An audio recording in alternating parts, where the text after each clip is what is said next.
ിലെ voter പട്ടിക ക്രമക്കേട് ആരോപണത്തിലെ കോൺഗ്രസ് പരാതിയിൽ കേന്ദ്രമന്ത്രി സുരേഷ് ഗോപിക്കെതിരെ അന്വേഷണം.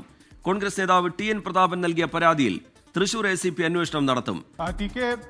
കേന്ദ്രമന്ത്രി സുരേഷ് ഗോപിയുടെ രാജി LDFും UDFും ഒരുപോലെ ആവശ്യപ്പെടുന്നതിനിടയിലാണ് ഇപ്പോൾ കോൺഗ്രസിന്റെ ഭാഗത്ത് നിന്ന് ഔദ്യോഗികമായി പരാതി നൽകിക്കൊണ്ട് ഒരു പോലീസ് ഇടപെടലിന് കൂടി ശ്രമം തുടങ്ങിയിരിക്കുന്നത്. ഇതിന്റെ ഭാഗമായിക്കൊണ്ടാണ് മുൻ MP കൂടിയായിട്ടുള്ള ടി.എൻ. പ്രതാപൻ ഇന്ന് സിറ്റി പോലീസ് കമ്മീഷണർക്ക് ഔദ്യോഗികമായി തന്നെ പരാതി നൽകിയത്. ഈ പരാതിയിൽ ടി.എൻ. പ്രതാപൻ ചൂണ്ടിക്കാട്ടിയത് തൃശൂർ നിയമസഭാ മണ്ഡലത്തിൽ വ്യാപകമായ രീതിയിൽ വോട്ടുകൾ ചേർത്തു. അത് വ്യാജ രേഖകൾ ചമച്ചുകൊണ്ട് വോട്ടുകൾ ചേർത്തു. ഈ വ്യാജ രേഖകൾ ചമച്ചതിലും അതോടൊപ്പം തന്നെ ഈ വ്യാജ സത്യവാങ്മൂലമാണ് സുരേഷ് ഗോപി നൽകിയതെന്നും അതുകൊണ്ട് തന്നെ ഈ രണ്ട് വിഷയങ്ങൾക്കകത്തും അന്വേഷണം വേണമെന്ന് ആവശ്യപ്പെട്ടുകൊണ്ടാണ് പോലീസിന് ഒരു പരാതി നൽകിയത്. ഈ പരാതി പോലീസ് സ്വീകരിക്കുകയും ചെയ്തുവെന്ന് മാത്രമല്ല, സിറ്റി പോലീസ് കമ്മീഷണർ തൃശൂർ ACPയെ ഇത് അന്വേഷിക്കുന്നതിന് വേണ്ടി ചുമതലപ്പെടുത്തുകയും ചെയ്തു.